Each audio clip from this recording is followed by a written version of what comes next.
buenas tardes, bienvenidos a su programa de Café Psicoanalítico, ya en épocas decembrinas y ya casi esperando la Navidad y Año Nuevo y las posadas. ¿Ya empezaron las posadas? Todavía no. No, todavía no.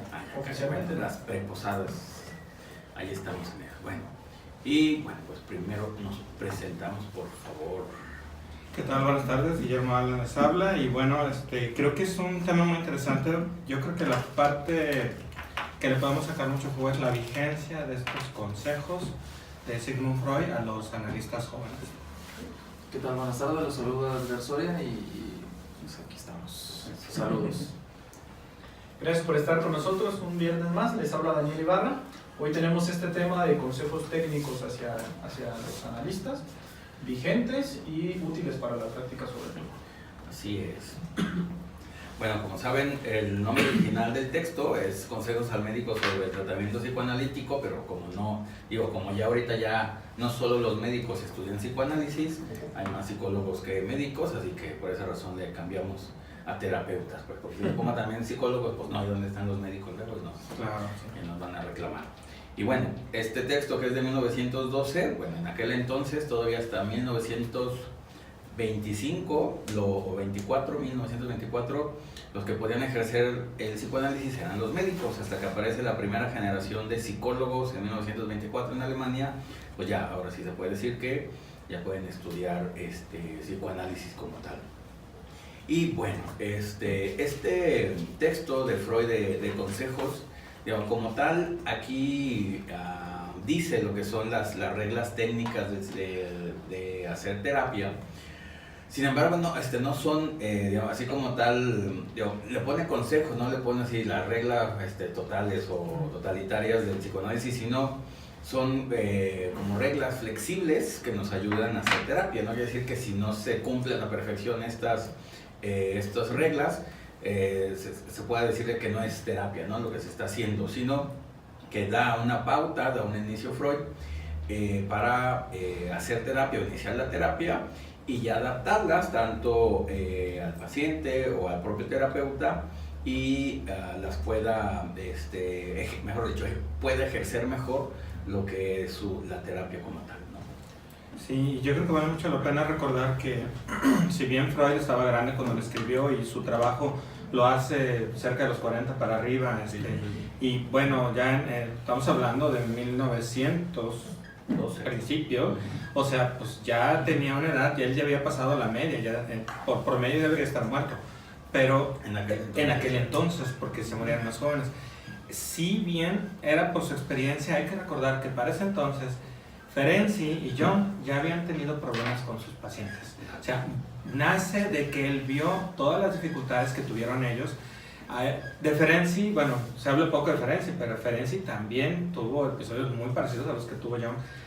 Recordando la película de Un método peligroso, en donde se ve que se establece una transferencia y contratransferencia con el analista y entonces se pasa de la palabra a los sentimientos a la acción.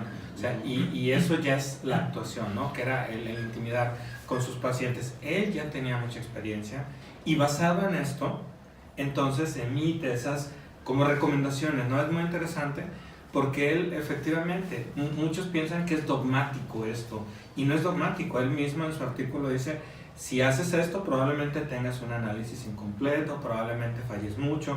Hay una parte donde dice, vas a llegar a donde mismo, pero vas a llegar, o sea, vas a tardar mucho, ¿sí? O sea, si no tienes tu análisis, que es uno de los elementos que vamos a ver, vas a tardar mucho en quizás llegar y no llegar de forma adecuada. Entonces, creo que esto también es muy importante porque el método ya estaba comprobado, el método ya estaba muy manejado y ya había visto cuáles eran los riesgos para los analistas. Algo que, por ejemplo, muchos piensan que en México también era una regla tener análisis forzoso en psicología y no fue una regla, nunca fue una regla, fue una posibilidad, lo cual era diferente en Europa. En Europa y sobre todo en Alemania tiene que tener su análisis con un analista. Y en México dicen, no, es que se abandonó, no, era un consejo también. Y creo que esa es una parte que los psicólogos tienen que aprender, sobre todo si no tienen un método terapéutico, a manejar. Creo que este tipo de consejos es muy válido para muchas líneas, porque bueno, cada quien tendrá su manera de pensar y de elegir sus métodos, pero en el psicoanálisis hay como hay que tener mucha precaución por esa interacción tan frecuente y tan intensa que existe entre el analista y el analizador. Correcto. Sí, y aparte, bueno, hablábamos la semana pasada de que si el psicoanálisis era vigente, pues qué más darnos cuenta de que pues, es un texto desde 1912, estamos para el 2018 y se siguen retomando todavía estas técnicas. Si bien no es al pie de la letra y como lo mencionan no son reglas, o sea, más bien son consejos, se toman demasiado en cuenta. A pesar de que la sociedad ha ido cambiando, pues el método se ha mantenido, vaya. Independientemente de que ahora haya, no sé, que haya más estructuras border, ya ahí también se tratan diferentes. O sea, todos ese tipo de cuestiones, pues sí hay que tomarlas mucho en cuenta. Y pues sí, el psicoanálisis sigue siendo vigente, pues tal cual aquí está. Cierto.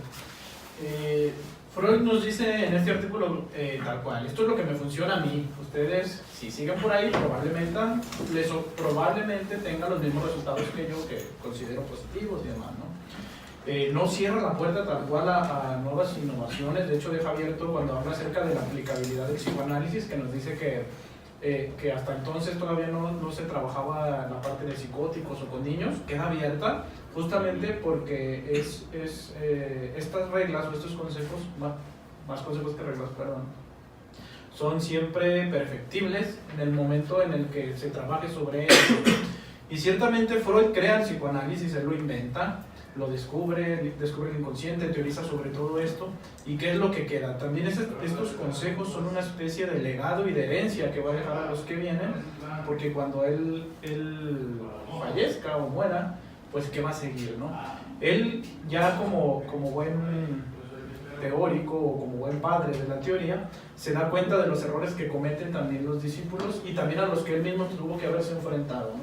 Estos artículos de consejos al médico y también sobre psicoterapia, el método, todas estas conferencias que da Freud, a mí me recuerdan de pronto o me dejan ver a ese padre Freud que toma este lugar en relación con los psicoanalistas que están surgiendo, y entonces es dejar un legado, a final de cuentas dejar el camino por el cual tienen que dirigirse.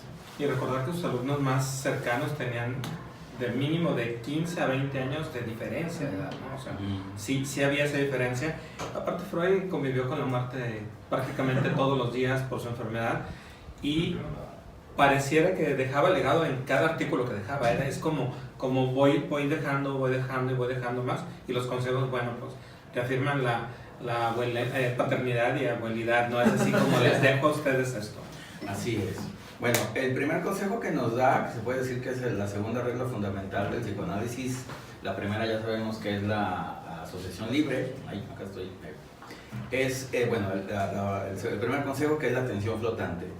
El analista, el terapeuta, debe de estar con esta atención flotante para poder captar el inconsciente del paciente, porque como ustedes saben, el inconsciente no va a aparecer así, va a decir, ya estoy apareciendo, nada por el estilo, sino que va a aparecer cuando uno menos se lo espere, como dice ahí en el texto, que como la liebre va a saltar y el cazador tiene que estar atento a todos lados para ver dónde va a resurgir o a surgir el inconsciente. Entonces se necesita para hacer terapia psicoanalítica esta atención flotante, ¿no? Del terapeuta, por supuesto. Sí, había un análisis de estos consejos en el 2017, ¿no? La vigencia de los consejos de Freud en el 2017, y alguien comentaba que esta teoría la retoma mucho la neurociencia, y decían, para la neurociencia no existe la atención flotante, probablemente estaba hablando de la atención central, que es sí estar ahí, pero dice la flotante como que no la entendemos, y es muy difícil tener una atención, desde este análisis, una atención que no está pasando por lo menos, que bueno, el consejo es, la atención flotante es no poner la atención a todo exactamente, sino solamente a algunas cosas. Y para la neurociencia era como, no logramos entender cómo es la atención flotante, todavía la seguimos estudiando, pero pues está ahí, y dentro de lo que conocemos no está, pero justamente eso es lo que le da la validez, ¿no? En el sentido de, está esa atención donde no fijas la atención en todo y hay palabras que entonces llegan y se tienen que interpretar, ¿no? Correcto. Y que en esta primera parte lo menciona Freud en cuestión de que si tienes muchos pacientes, por decir, no sé, una cantidad, 5 o 6 al día, también para no memorizar todos los casos, por así decirlo, y también no centrarte a palabras o a ciertos, ahora sí que ponerle tú de más de tu cosecha o centrarte nada más a esa parte, porque tú serías, tú estarías como bloqueando ahora sí que esa parte, ¿no? Te estarías cerrando nada más a lo que tú quieres escuchar, y no, es esa parte donde dice, no hay que prestarle atención a todo, o sea, también hay que dejar que salga, pues en este caso el inconsciente, pero hay que saber en dónde, y si tú, por decir, decía también que de las notas, si haces una nota y te vas a aferrar con esa nota, entonces no estás dejando ahora sí que haya un buen desarrollo en la terapia, pues. Yo creo que también es una parte que, o sea, quizás no se contradice un poquito con las terapias de ahorita que dicen toda la atención al paciente, ¿no? ¿Y qué pasa cuando tienes toda la atención al paciente? Pierdes muchas cosas. O sea, sí está el hecho de estar ahí, pero no todo va a ser significativo. Y esa es esa parte que aún ninguna otra terapia, ninguna otra situación, nadie lo puede explicar, porque de pronto estás con el paciente y aunque te diga, no, es que es memoria, es lenguaje no verbal y verbal, sí, pues si quieres ponle un nombre para que te sientas científico, pero hay un momento en el que el paciente dice algo que resuena contigo, que de pronto es significativo por algo, y entonces lo tienes que interpretar, y difícilmente lo encuentras de otra manera. No es algo que digas, es que me acordé de todo lo que dijo, porque la intención es no acordarte de todo, sino que te haga ese sentido, ¿no? Sí, que haga, pues es transferencia al fin y al cabo. Justamente así ahí va yo. La transferencia es así, justamente, no es algo que uno pueda decir y fijar, me voy a comportar de X o Y manera, ¿no? La transferencia se realiza de una manera inconsciente y por lo tanto también el inconsciente está brincando, como dice el doctor, como liebre, ¿no? Hay que recordar que son consejos para evitar errores, y el error que se busca evitar con este consejo es el sesgar la asociación de nuestro paciente, ¿no? El hecho también de que no podamos, o que sea cansado también ver a tantos pacientes que estén hablando durante 1 hora, si ves a 6 pacientes ya son 6 horas escuchando todo eso, seguramente el analista también se cansa, no porque no le importe, sino porque también es un ser humano y también pasa por estos procesos, ¿no? ¿Qué hay que hacer entonces? ¿En qué consiste esta atención flotante? Pues justamente en eso. Es la contraparte de la asociación libre. Se le pide al paciente que no se fije nada más en una cosa, sino que puede hablar libremente. Entonces el analista hace su parte, que es no concentrarse justamente en un solo detalle, sino dejar la atención flotante para dilucidar justamente el inconsciente, que es lo que nos interesa. Por eso también estos consejos yo creo que se unen unos a otros, pero también es la parte del trabajar por objetivos, que en el psicoanálisis no se realiza como tal. En muchas otras ocasiones o en otras terapias, cuando se llega a trabajar por un objetivo, entonces fijamos la atención en ese objetivo, quitar tal síntoma, quitar tal conducta. En psicoanálisis no. A final de cuentas todo se relaciona con todo y todo con nada, y es por eso que tiene que estar ahí siempre la atención muy especial. Sí, así es. Esta parte de la atención flotante, como dicen, se trata de que el paciente diga todo lo que tenga que decir y uno escuche todo, y no solamente poner atención cuando el paciente, pongamos, hable de su mamá o hable del trauma, entonces ahí sí ya ponemos atención, sino, digamos, todos los temas van a ser importantes, pero lo que a nosotros nos interesa no es el discurso consciente, sino el discurso inconsciente, y por esa razón, ¿cómo va a salir el discurso inconsciente? Con las palabras del paciente, ¿no? A fin de cuentas, con su discurso consciente, pero ese es el que no nos interesa, digamos, es la paja que se tiene que decir para que salga el inconsciente, y por esa razón es que se necesita la atención, la escucha flotante, ¿no? La escucha, si lo dije bien, ¿no? La atención flotante, para poder escuchar ese discurso inconsciente. Esta parte de la transferencia, de la contratransferencia, digamos, transferencia es todo lo que el paciente le da al analista, todo lo que despierta. Y la contratransferencia va a ser todo lo que es despierta en el analista, el paciente, lo que siente el analista por parte del paciente, que más adelante lo vamos a ver.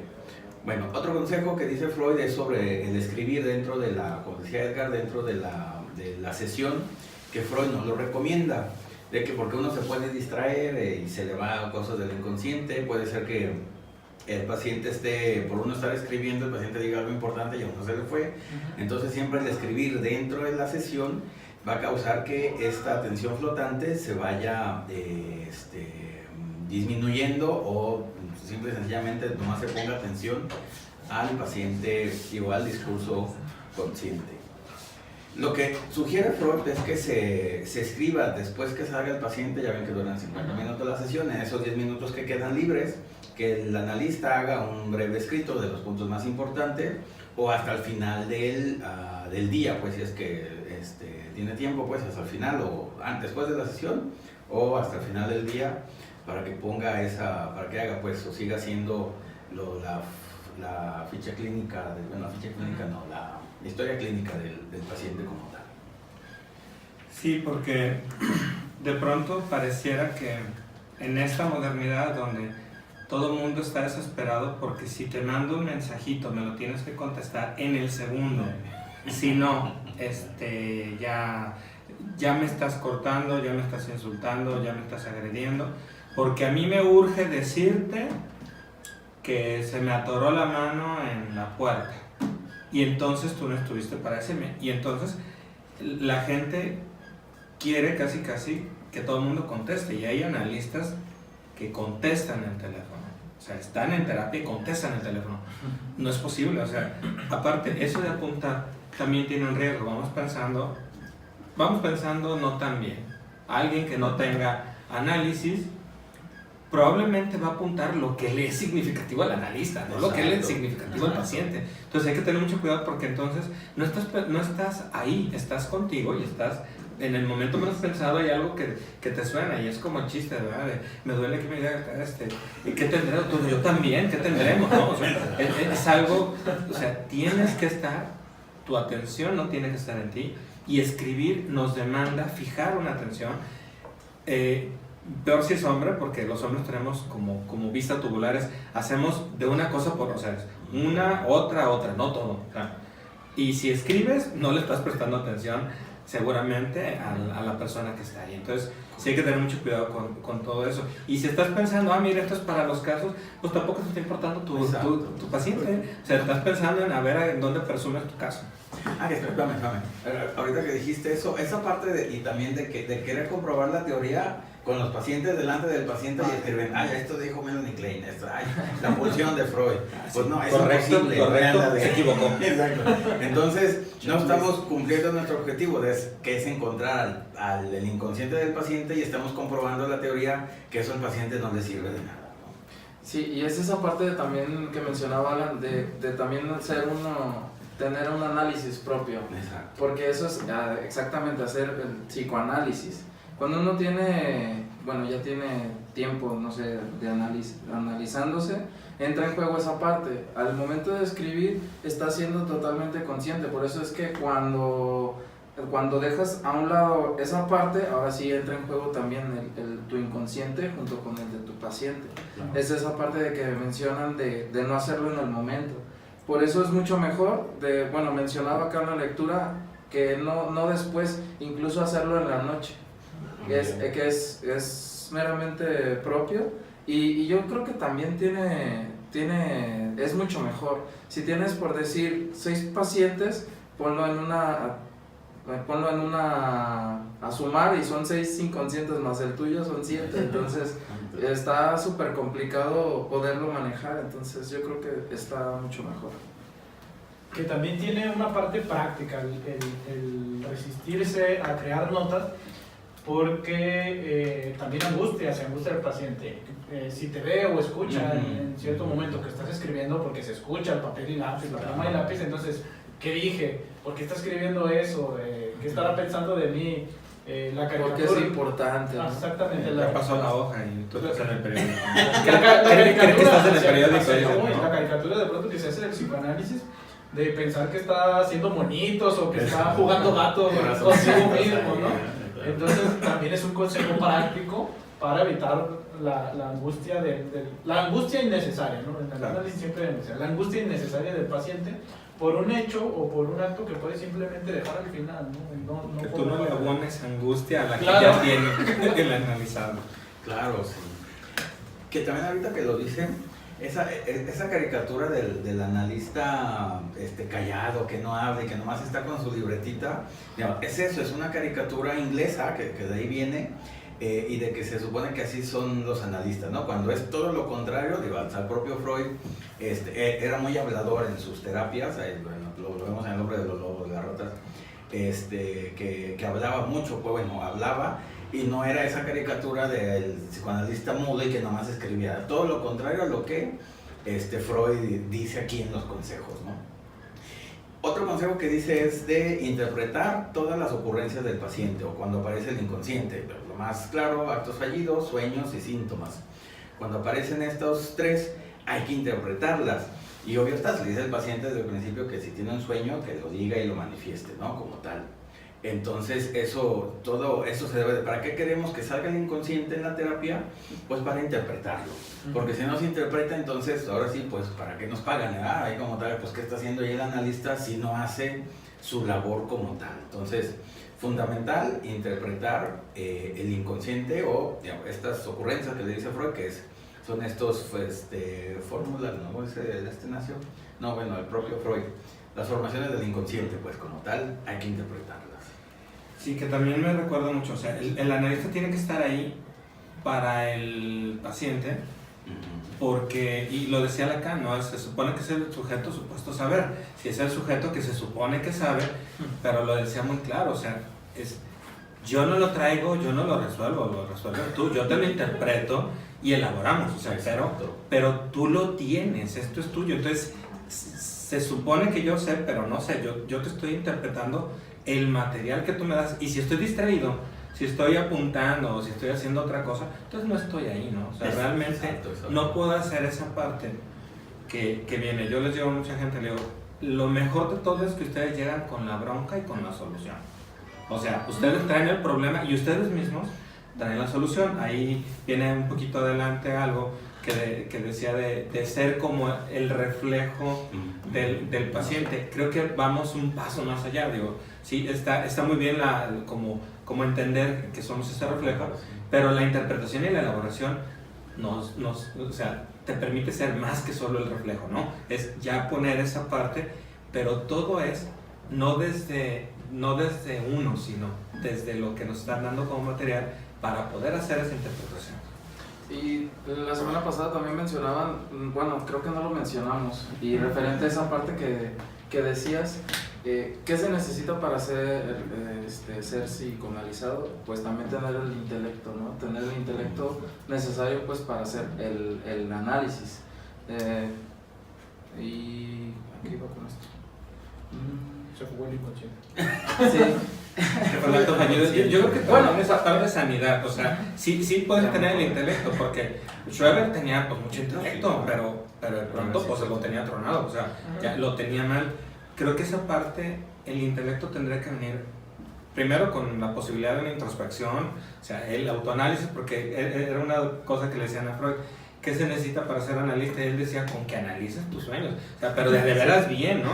O sea, de veras, no como como el de radio, ¿sí? que llovió y significa que te cae dinero o algo así, ¿no? No tiene nada que ver, pero este intelecto, esta parte intelectual con la parte de un manejo de tus broncas o de tu análisis, por lo menos si no terminado en trayecto, sí es muy importante, ¿no? Sí, y ya me acordé que iba con esa parte. Eso, Cuando tú le dices eso de que tú traes tus broncas y tú solo las resuelves, esa parte se necesita ser inteligente. ¿Por qué? Porque tienes que alcanzar a interpretar esa parte de, ok, yo puedo dar solución a mis problemas. Fuera, no sé, otro tipo de personas ya no vuelven. Entonces, ¿a qué voy? Sí, entonces yo lo puedo resolver. Sí, Sí, lo lo puedo meto de la resolver. carne. Uno se conmigo, adiós, que todavía. ¿Qué dije? O sea, imagínate, si se incrementa el grado de dificultad Claro. para poder analizar esto con el método de Freud. Por lo menos hay interpretación y elaboración, con Lacan es aquí corto y ya, ¿no? Sí, entonces esa parte era la que iba. Ya recordé por qué. Eso. Hablando de interpretación, tampoco hay que interpretar por interpretar, ¿no? Claro.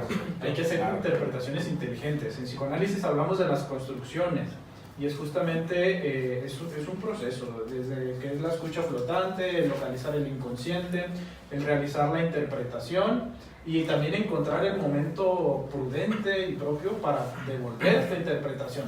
¿De qué nos va a estar sirviendo que cada palabra la estemos interpretando y que esto es por esto, esto es por aquello? De todos modos, si el paciente no está en el momento para aceptar esa interpretación, entonces es puro desgaste, ¿no? También hay que evitar las malas interpretaciones justamente cuando retomamos la teoría y entonces por algún caso de que Freud interpretó que la rata significa esto, entonces ya estás comprobando la teoría y entonces a ti también te está pasando por eso, ¿no? Las interpretaciones hay que hacerlas de manera inteligente. Y las interpretaciones son un conocimiento especializado que tiene el analista justamente. Por eso no son las mismas interpretaciones que encontramos en el librito del puesto de revistas, no son las interpretaciones de la amiga ni de la tía, son las interpretaciones de un especialista que está preparado para construirlas y devolverlas. Sí, y las ratas no siempre son las mismas. No, y también decía Winnicott que interpretamos para también dejarle ver al paciente que erramos. O sea, sí. Como tú traes ese material, si me has dado poco, mi interpretación va a ser con lo que me has dado. Y poner el ejemplo de alguien que decía, no, pues es que llegó un niño, me gritó y me hizo sentir mal y casi lloré. Y decía, el analista le dice, es que lo hizo igual que tu hermana. Y dice, no, pero me hizo recordar que me hacían segundas y así mis papás. Entonces, el analista hace con lo que tiene, pero también tiene esa posibilidad de no aceptar, pero el paciente mismo llegó te dice, sabes que no va por ahí, pero eso me hace ver esto. Entonces también es importante que la interpretación también tiene una posibilidad de que sea, de que falles, pero que también la persona que se está analizando te pueda decir por dónde es, porque al fin y al cabo, bueno, pues si no te lo dice, pues difícilmente lo vas a encontrar, ¿no? Correcto. Muy bien, saludos a Rocío Barajas. Emanuel Leiva pregunta ¿por qué muchos analistas dicen que son 50 minutos y corta la sesión? Saludos. Bueno, parte de la regla, digamos, desde Freud se decía que tienen que ser entre 45 o 50 minutos, que es lo que uno y lo que el paciente puede tener la asociación libre y la atención flotante. Después de eso ya viene esa parte de la distracción o el cansancio y por esa razón 50 minutos es más que suficiente para que haya esta atención. Noemí Robles, saludos. Gerardo Cobrolga, saludos. Carlos Lima, saludos. González Navarro, saludos. Ali Luna, saludos. Adriana Loyola, saludos Adriana. Gerardo Yerut, saludos desde Los Altos de Jalisco. Saludotes. José Rivas, saludos. Cuando la contratransferencia llega al acto, lo mejor es dejar el proceso o derivar. Bueno, pues depende también cómo haya sido la actuación de la contratransferencia, pero por lo regular se debe de interpretar. Eso sería lo ideal, pero hay que ver, digamos, en cada caso que si se deja el proceso se deriva. Digamos, de lo más fuerte que hay de actuar la contratransferencia, pues sería el enamoramiento del terapeuta al analista, o el odio, ¿no? También del terapeuta al analista, y pues si ya lo corrió, pues ya no se puede hacer nada. Pues si ya se enamoraron, pues también, dices tú, pues a derivar cada uno a su terapia porque algo pasó y se acabó el tratamiento para los dos, ¿no? Entonces no debe de pasar eso. Martín Hernández, saludos a la MSP, saludotes. Rosario Rivera, saludos. Sofía Martínez, saludos desde casita. Pues saludos allá y a gusto, ya está de vacaciones. Rosario Rivera, saludos. Dani Barra. Sabrina Ruiz, saludos. Saludos Sabrina. Guillermo Alan. Elvia Soria. Saludos. Manuel Leiva. Saludos. Y Erika Luna. Estrella también nos está viendo. Saludos. Quisiera comentar algo de los 50 minutos. Es algo común que los terapeutas jóvenes o los que van comenzando se engolosinen. Nos habla de una fase regresiva fijada en una etapa oral canibálica en donde te engolosinas y te quieres comer todo. O sea, y te da lo mismo que la terapia dure 3, 4, 5 horas. La realidad es que existe un cansancio de las dos partes. O sea, a la persona, a las 2, 3 horas, primero, ¿quién te tiene 3 horas en análisis? Alguien que cada vez que interpretas y vas llegando a algo, te saca algo, y entonces tú lo resuelves, y lo resuelves, y lo resuelves. A la segunda ya ni te están oyendo. Ya nada más está fascinado con que le resuelvas la vida, y tú estás fascinado con resolvérselo.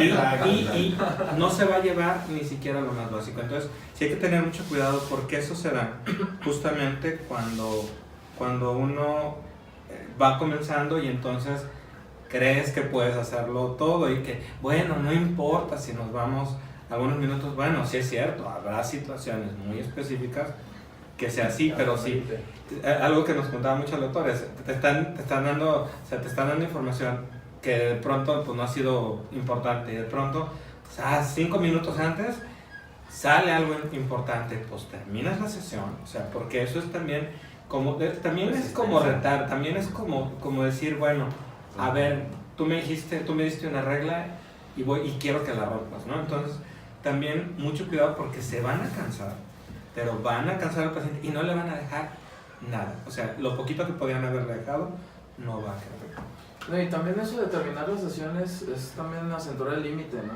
Sí. Es al final de cuentas esa parte de decir hasta aquí, o sea, castrar, por así decirlo. Entonces también no irte a dejarlos de que, ok, aquí te puedes pasar. No, ¿dónde está la ley? ¿Dónde está la ley? Exactamente. Entonces es esa parte también que se tiene que interpretar, porque también si el paciente sabe que son 50 y siempre se quiere pasar, también es cuestión de análisis, ¿no? De interpretarlo. Correcto.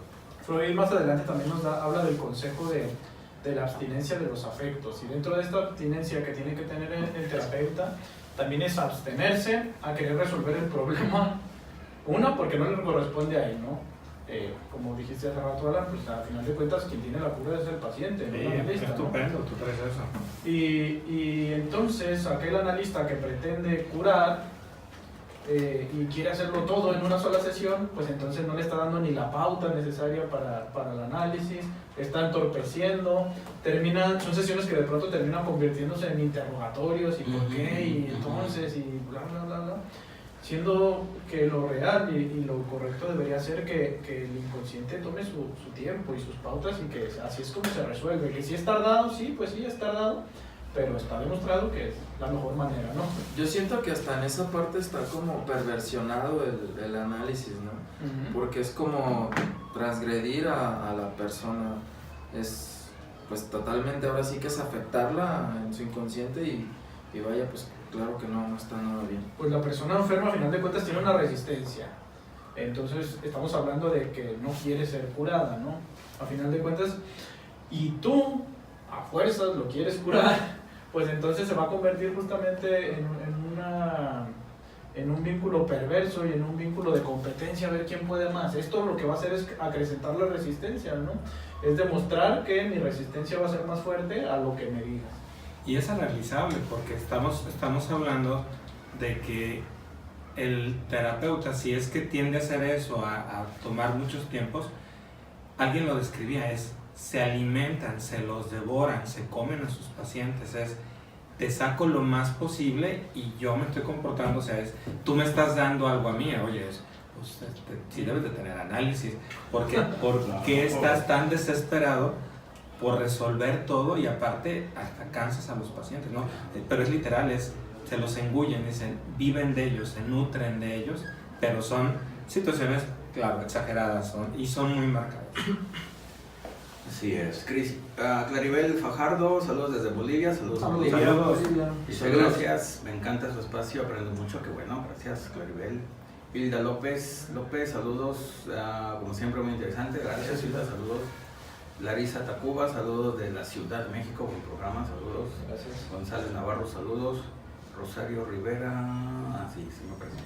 La contratransferencia no es negativa, ayuda a que el terapeuta conozca su propio inconsciente si éste sabe manejar la situación. No es necesario renunciar al paciente, sí, pero hay tanto transferencia positiva como negativa, contratransferencia positiva y negativa, claro, pero las dos se interpretan, no se actúan. Ay, no es mi roble ya, ¿no? De la vez pasada se me pasó, ya ven que vimos lo de verdades y mentiras del psicoanálisis. Sí. Digo, de la actualidad del psicoanálisis, es tan actual de que Freud tiene muchas películas como él como tal, ¿no? Ya tiene como 3 películas y la próxima serie de Netflix de Freud, díganme cuándo sacó una película de Skinner, a ver, nunca, de Watson, ni los conocen en Hollywood, así que punto a favor del psicoanálisis. Solamente la del experimento. Ahí está. Bueno, eso es el programa pasado. Bueno, siguiendo con los consejos. Freud dice que hay que tener esta purificación psicoanalítica, o sea, el análisis propio, la terapia propia. ¿Para qué va a servir? Para uno quitarse los puntos ciegos, digamos, a fin de cuentas, obvio, para resolver sus propios problemas y no verlos en los pacientes, o poderlos ver en los pacientes también, y entre uno menos puntos ciegos tenga, más le ayuda a los pacientes como tal, ¿no? A resolver sus problemas, bueno, de ellos, pues así como tal. Entonces, esa es la importancia de la terapia propia, de que a uno le sirve para hacer mejor su trabajo como tal. Claro, y aunque usted no lo menciona así, ya sabe que me gusta poner los puntos sobre las I. Fue Steckel el que pone la definición de punto ciego, o sea, exacto. No, pues sí, no fueron sus maestros que creen, nos desilusionan. Eso del punto ciego no viene en ninguna otra línea, fue Steckel y lo puso y lo dijo como tal, ¿no? Exacto. Solo como breviario cultural. Pero creo que también esta parte importante, doctor, del análisis propio, es como principio un enfermo no puede curar a un enfermo y no puede ayudarlo. O sea, si no tienes un análisis, difícilmente puedes ofrecer un buen análisis a otro. O sea, por eso, aunque en algunos lugares se permite que los analistas no tengan análisis, en escuelas muy específicas, recordamos el caso de Wilhelm Reich, ¿no? Uno de los alumnos, de acuerdo a lo que decía Freud, uno de los más inteligentes, digo, comparado hasta con Jung, pero se negaba a hacer su análisis y decían, Jung le decía a Freud, ¿sabes qué? Es esquizofrénico, o sea, él no está bien, por eso se niega a hacer análisis, y Freud en aquel momento decía, no, es que hay algunos casos, él no se hizo análisis, analizó, pero realmente en estricto no se hizo análisis, y lo tomaba en ese sentido, pero ya que vio el efecto, ya vio que es algo muy importante, y volvemos a lo mismo. Si no tienes salud o estás en vías pues no puedes ofrecerlo, o sea, nadie puede dar lo que no tiene, no es cierto de que, nadie me quiere a mí, yo voy a abrazo a todos, no, estás utilizando a todos para los abrazos que no te dan acá y te los quieres acá, pero sí necesitas tener como mucha claridad, mucha autocrítica para decir, habrá puntos ciegos, habrá puntos que yo no puedo ver y el análisis te permite empezar a verlos, ¿no? Cada vez de forma más sencilla. Y que es esa parte, ¿no? De prestar uno como analista suyo. Entonces, claro, y que prestas, ¿no? Si no tienes análisis. Si tú no tienes ahora sí bien trabajado, pues ¿qué vas a ofrecer, no? También mencionaban otras cosas que decía Freud, que no recomendaba que el analizado, ahora sí en este caso, estuviera leyendo una obra psicoanalítica, que estuviera totalmente como, por así decirlo, limpio, ¿no? O sea, fresco, que no estuviera... Con checklist, esto también sería así, mira, me dijo esto. Exacto, y también uno como analista pues es esa parte, ¿no? De no tener ahora sí que el diccionario de la plancha Pondalis y, me dijo esto, ¿verdad? Y es esa parte también que se me hizo muy, muy interesante. Regresando a lo del análisis propio, puntualiza Freud que es para evitar los puntos ciegos, para saberse autogobernarse, adquirir conocimientos personales, pero también de la práctica. Hay que señalar esto porque al final de cuentas, pues quien te enseña a hacer análisis, podrás leerte un libro, podrás aprenderte la teoría, pero la hora de la práctica, si no sabes cómo se hace, te detienen, ¿no? Y entonces retomas de pronto, al principio al principio pasa cuando inicias a analizar, que de pronto agarras o tomas prestados los estilos de tu propio analista, ¿no? Y es cierto, porque no lo conoces, no sabes de otra manera, es la manera en la que vas a aprender a analizar. Después ya adquirirás tus propias técnicas, adquirirás tu estilo, pero al principio pues también tienes que sacar y ayudarte de algún lado, es de tu propio análisis y de las técnicas del analista con el que va, ¿no? Y también nos dice que es para evitarle peligro a los otros, en este caso a los pacientes. Si no conocemos, pongo el ejemplo del perverso, ¿no? Que es un analista perverso, y si no se conoce como tal o no resuelve esa parte, pues va a estar utilizando todo el tiempo a los pacientes, ¿no? Se va a estar alimentando de ellos, como habíamos dicho. Entonces el propio análisis es evitarle sufrimiento a los demás, es evitar peligro a los demás, y también nos ayuda a conocer nuestros propios límites, lo que está dentro, lo que está fuera, nuestros defectos, nuestras virtudes, y de esa manera pues llevar a cabo bien el análisis. Me recuerdo un caso extremo, claro, es una serie y es Aníbal. Como en la serie de Aníbal era psicólogo, era psiquiatra, y cómo por medios no convencionales sugestionaba a sus pacientes para que hicieran asesinatos. Pero estamos hablando de un psicópata, pero el extremo, sí, el súper raro, pero aún así no creo que sea totalmente fantasía. Deben de existir personas que no tienen esta capacidad de autocrítica o de verse, o que no tienen análisis, se aventaron así o lo dejaron a medias, y entonces sí utilizan al otro para hacer cosas que quieren hacer, hacen que el otro actúe lo que ellos quieran. Exacto, claro. Aquí Manuel Leiva, que nunca saquen películas de Fritz Perls ni de Jung. No, pues no tienen que contar, así muy que nada más que van a decir que están sentados ahí escribiendo, coloreando un libro, pues no. Chío González, saludos Chío. Saris Han, saludos. Carlos Jairo Márquez, saludos. Y ya, saludos. Sí, por eso les digo que hasta serie va a tener de Netflix Freud. Así que ahí está. Bueno, también dice Freud que todo psicoanálisis, toda terapia se debe de ver como una investigación. Uno lo que hace es investigar, al paciente, investigar su inconsciente, y que por esa razón el poderlo conocer o poder conocer su inconsciente, pues se va a tardar. Y por esa misma razón de poderlo conocer es como se va a llegar a la cura. No es estos famosos 12 sesiones y ya terapia muy breve, que ya con pases mágicos, pues, o con palabras así de que tú puedes y lo vas a lograr y no sé qué, ya se va el paciente a curar. No se puede de esa manera, ¿no? Entonces, bueno, ahí está. Un buen ánimo. Eso, así tampoco no, así no se va a lograr. Los famosos decretos, ¿no? Ándale, bueno, todavía peor, ¿verdad? Dices tú, ¿qué onda? Y bueno, también lo que dice Freud, otro consejo que nos da es no contar individualidades. Cuando yo toco este punto en terapia, me llama la atención, en terapia no, en clases, me llama la atención de que hay muchos alumnos que llegan con esta idea de que sí se puede contar individualidades o cosas privadas al paciente para que agarre confianza, ¿no? Yo te digo un secreto, bueno, el mío, y tú me tienes que decir otro secreto y así agarrar confianza. Y ya decirse sus verdades, ¿no?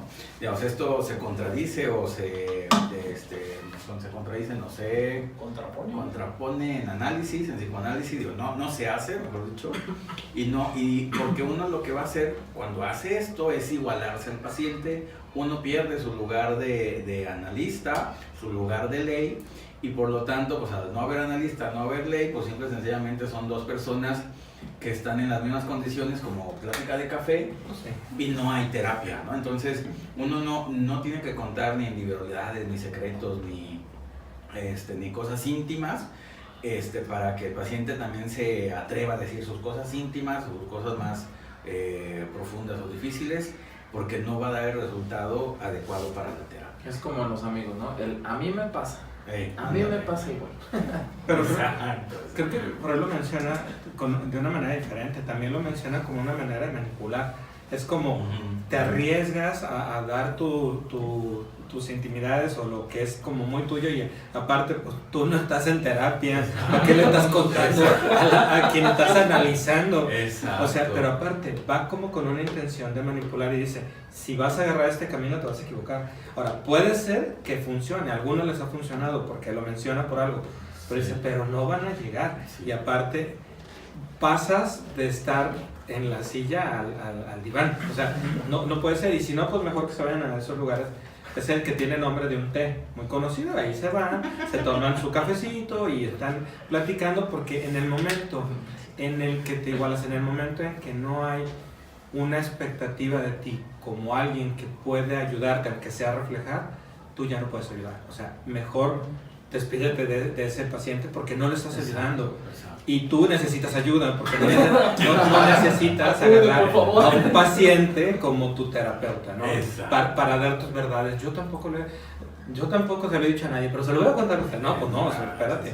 O sea, a mí no me avientes eso. Yo vengo a que me analices, no analizarte. Exacto. Pero también existe como esa fantasía de los pacientes cuando se igualan, porque bueno, pues qué desgracia que se igualen, pero si se igualan es como, a lo mejor yo le ayudé a mi analista. Ay, que no, pues no, está como para no volver con él. Y también es eso, ¿no? De que, oye, ¿sí vas a venir? De llamarle, ¿no? De llamarle, No ¿cómo le vas se a debe ver? de llamar. Claro. Si vas a venir para esperarte. Exacto. Sí, ¿qué pasó? Hablábamos del sujeto supuesto saber y es justamente eso, es una función que cumple el analista, una posición que debe de tener y que se debe de respetar.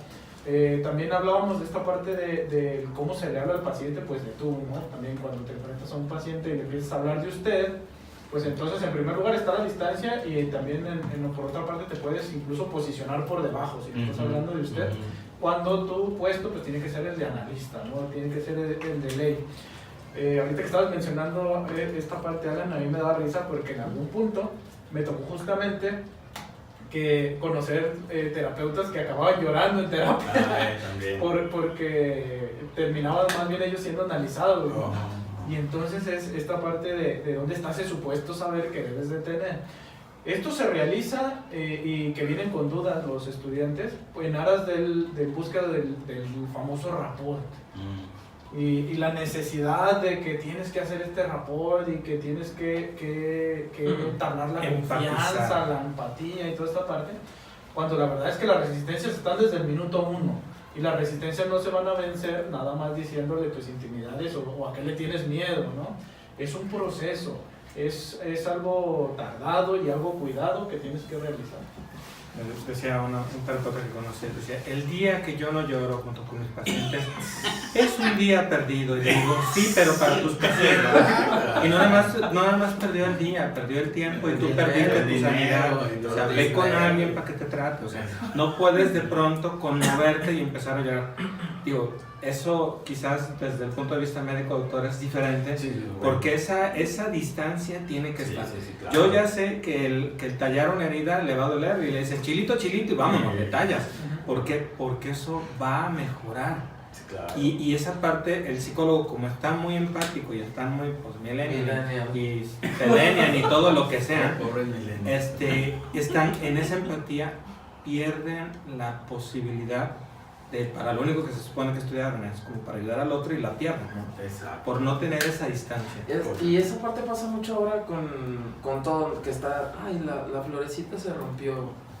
Todo bien, todo políticamente correcto. Sí. Dile a la florecita que la quieres. Sí. Ay, no, espérame. Que los animales se ofenden. Sí. Que ya no hay que ya no hay que llamarle águilas del América ahora porque se ofenden las águilas y las chivas ya no hay que decirle chivas de Guadalajara porque se ofenden las chivas del campo. Dices, bueno, estamos en exceso de ridiculez. Pero bueno, pues eso tienen razón. ¿Ibas a decir algo? Estoy leyendo que nos llegó un comentario. Ok, ahí voy. Bueno, esta parte que decías, Daniel, de hablarle de todo el paciente es cierto. Digo, tenga la edad que tenga el paciente, uno le tiene que hablar de tú, porque uno le está hablando desde el lugar del analista, así sea mayor que nosotros a nivel de la edad, así sea menor, no importa, o igual, siempre es de tú al paciente porque uno le habla del lugar de analista, no en lugar de persona a persona, de edad a edad.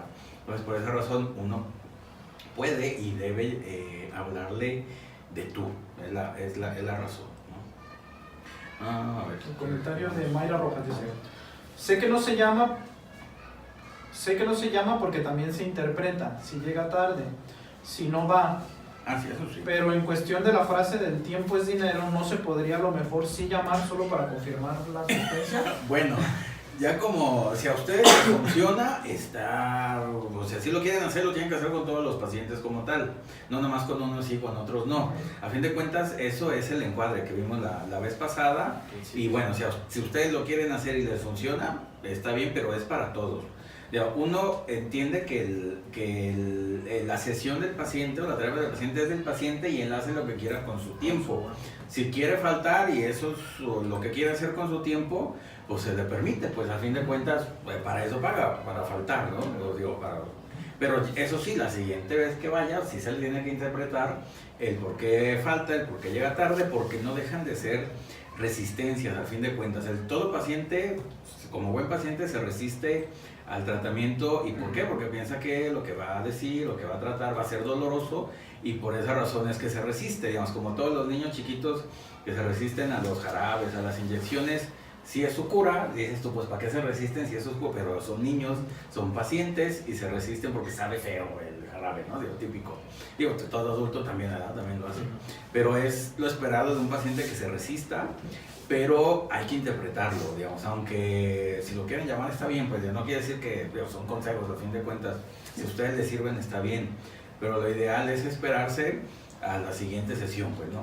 Porque entonces, ¿quién está angustiado o quién es el urgido en que lleguen los pacientes, ¿no? ¿El paciente o el terapeuta, ¿no? Entonces, ¿quién lo necesita exactamente, no? Entonces, por esa razón. Se le interpreta y se le cobra. Bueno, por supuesto, por supuesto. No sé cómo está el Ay, ¿cuánto falta, ingeniero? Uy, todavía faltaban unos tantos, pero bueno, ahí quedan en el video. Y bueno, pues nos despedimos mejor. Bueno, pues ojalá estos consejos útiles para su consulta les sirvan. Y nos vemos la semana que entra. Vayan al cine, hay películas interesantes. Aquaman. Saludos, nos vemos la próxima semana. Gracias por estar con nosotros, los esperamos la próxima. Hoy Roma en Netflix, ya también se estrena con famosa película. Hay una película fuerte pero interesante que es la del Gran Regalo, ¿sí se llama? Sí, Gran Regalo, el de Cotelo. También está interesante. El mayor regalo. El mayor regalo, les va a gustar.